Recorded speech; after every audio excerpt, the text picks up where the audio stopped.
Hi friends, అందరికీ good morning.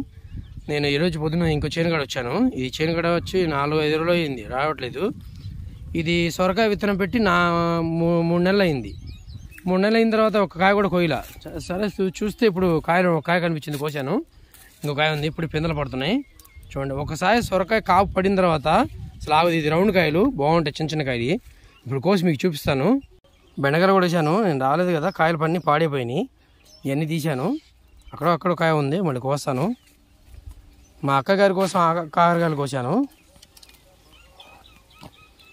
ఇదిగోండి friends, ఇక్కడ ఒక సొరకాయ ఉంది, ఇక్కడ ఒక సొరకాయ ఉంది, 2 సొరకాయలు పడినాయి. చూడండి, మా అక్కగారి కోసం సొరకాయ, వాళ్ళ కాకరకాయలు తీసుకెళ్తున్నాను. చూడండి, ఇది లాస్ట్ కాపు. ఆ కాపు అయిపోయింది. నీళ్లు పెట్టిన వల్ల కాయలు చిన్న చిన్నగా ఉన్నాయి. లేదా నీళ్ళు పెడితే బాగుండేవి. ఇప్పుడు నిమ్మతో నీళ్ళు పెట్టకూడదు ఫ్రెండ్స్. నిమ్మకాయలు కొద్దిగా ఒక 100 కాయలు ఆర్డర్ ఉన్నాయి, కోసుకున్నాం. మీరైతే బిడ్డను చాలా లైక్ చేయండి, షేర్ చేయండి, సబ్స్క్రైబ్ చేసుకోండి.